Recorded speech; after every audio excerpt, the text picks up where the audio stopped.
श्री कृष्ण गोविंद हरे मुरारी, हे नाथ नारायण वासुदेव।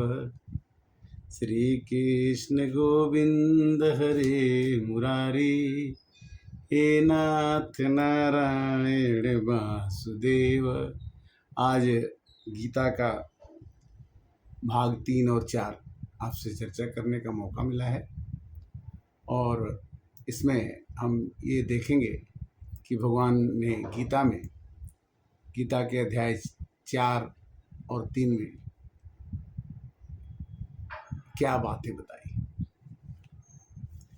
भगवान कहते हैं कि कर्म सहज है,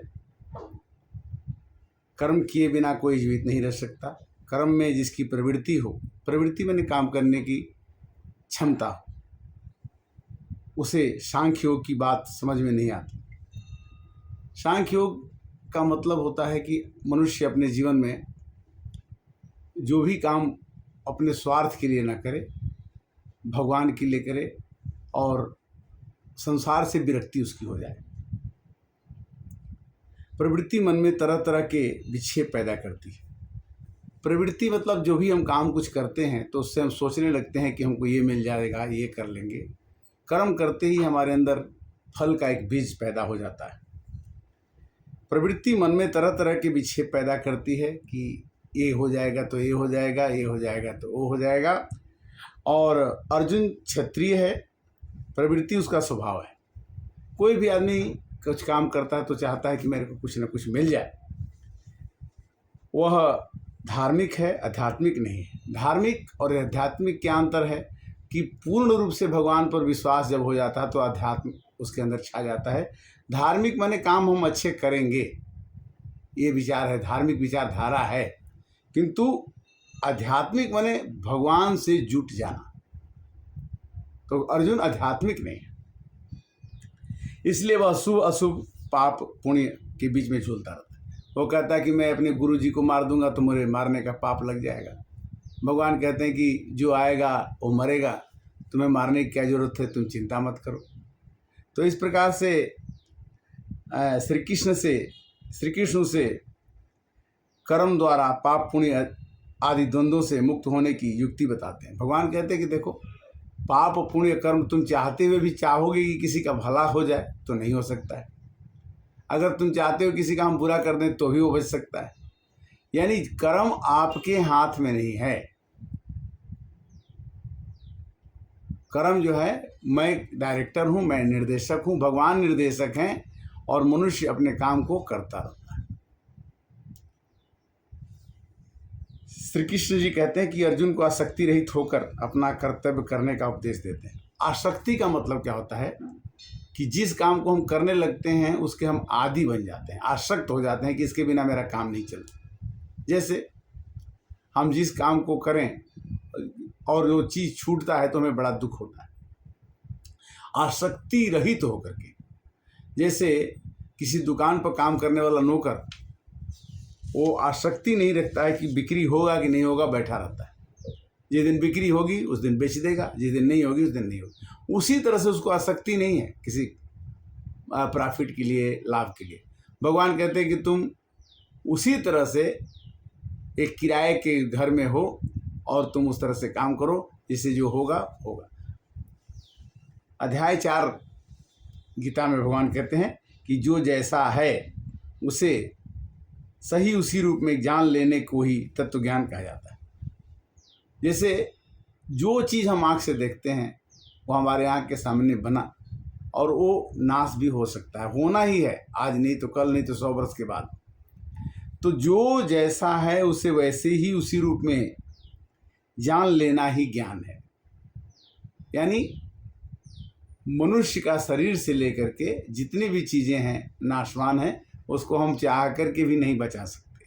जो सत्य का अनुभव कर चुका है उसके समस्त संशय टूट कर बिखर जाते हैं। संशय क्या होता है कि ये चीज़ हमने पा लिया, ये हमारे साथ हमेशा हमेशा रहेगी, और ये चीज़ हमें नहीं मिली है वो कभी नहीं मिलेगी, यही संशय है। भगवान कहते कि नहीं, अगर आपको कुछ भी नहीं मिला, अभी आज तक कोई चंद्रमा पर नहीं गया, और आज चंद्रयान जो है दक्षिणी ध्रुव पर उतर गया, तो ये संशय दूर हो गया। और ये होना नहीं था, कैसे भगवान ने कर दिया, किसने करा दिया। उसे संसार में क्या और कैसे भली भांति ज्ञान हो जाता है। जब मनुष्य का संशय दूर होगा तो उसको पता चल जाता है कि संसार कैसे चलेगा, कैसे चलता है। ऐसा महापुरुष अव्यक्त और व्यक्त चेतना के प्रति स्वयं को पूर्ण रूप से समर्पित कर देता है। जब भगवान का ज्ञान या मन में ज्ञान हो जाता है तो मनुष्य अपनी चेतना को, अपने ज्ञान को, अपने धन को, अपने बुद्धि को, अपने पराक्रम को भगवान के प्रति समर्पित कर देता है। वैसे तो हम रोज मंदिर में कहते हैं कि तन मन धन सब है तेरा, स्वामी सब कुछ है तेरा, तेरा तुझको अर्पण क्या लगे मेरा। हम कहते हैं कि हम आपको सब कुछ समर्पित करते हैं। भगवान कहते कि नहीं, जब आपको मेरा ज्ञान हो जाएगा तो आप पूर्ण रूप से मेरे को समर्पित है। उसे द्वंद्व नहीं सता, आपको ये नहीं सता सकता है कि मैं करूं या ना करूं। एक बार परशुराम जी के पिताजी ने कहा कि अपनी माँ का गर्दन काट दो, तो उन्होंने सोचा नहीं, काट दिया। फिर उन्होंने पूछा, बेटा मैं तुम्हें बहुत खुश हूँ, बताओ क्या चाहिए। बोले कि माँ को जिंदा कर दीजिए। तो उन्होंने कहते कि हम नहीं काटेंगे, माँ को गर्दन नहीं काटना। तो उन्होंने द्वंद्व नाम का चीज़ नहीं कि करूं या ना करूं, जाऊं या ना जाऊं, द्वंद्व नहीं होना चाहिए मन में। आपको जो भी कर्म मिल रहा है आपको कर्म करना ही पड़ेगा। कहते हैं कि सात्विक भावना से आदमी को काम करना चाहिए। सात्विक भावना क्या है कि सबका अच्छा हो। और सात्विक भावना कब आएगी कि वह इष्ट के रूप प्रति, अगर भगवान के प्रति, ईश्वर के प्रति अगर जागरूक हो जाए तो आदमी के अंदर सात्विक भावना आ जाती है, जिसका आधार लेकर उसे अरूप का अनुभव किया जाता है। भगवान दिखते नहीं हैं। भगवान का स्वरूप क्या है कि पद बिनु चले सुने बिनु काना, कर विधि कर्म करे विधि नाना, बिन बाणी बकता बड़ जोगी, आनन रहित सकल रस भोगी। ज्ञान रूपी अग्नि में सब कुछ जल के भस्म हो जाता है। जैसे आग जलती है तो वेग नहीं कहेगी कि कपड़े को जला दो, रुपये को छोड़ दो, रुपये को जला दो, आदमी को छोड़ दो, आदमी को जला दो।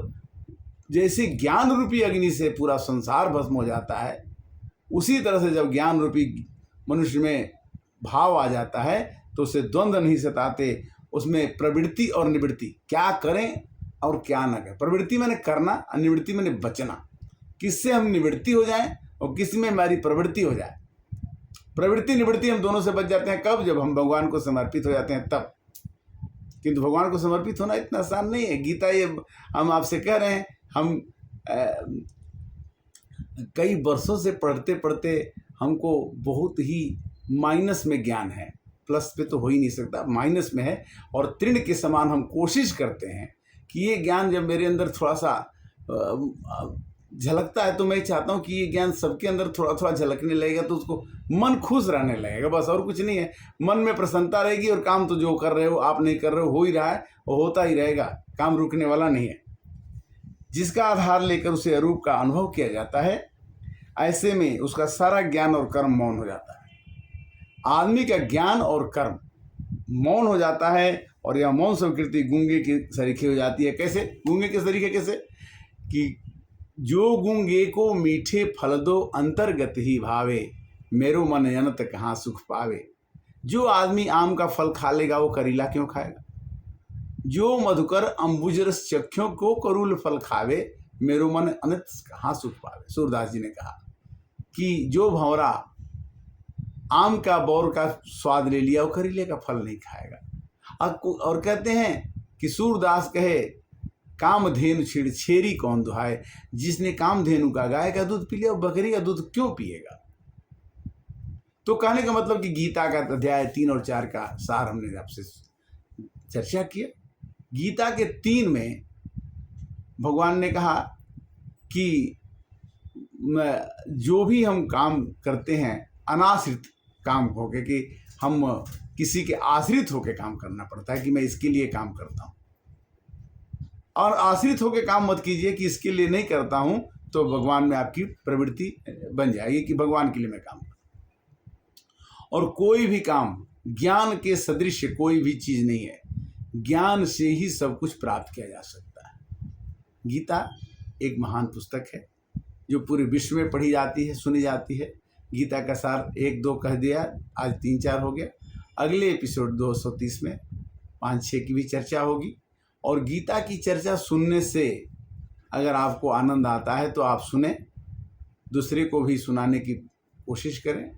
और ये मानस ज्ञान चैनल जो यूट्यूब है, आप इसे लाइक करें और दूसरे को भी सुनने सुनाने के लिए कोशिश करें। बहुत बहुत धन्यवाद आज के लिए। श्री कृष्ण गोविंद हरे मुरारी, हे नाथ नारायण वासुदेव। हरे कृष्णा।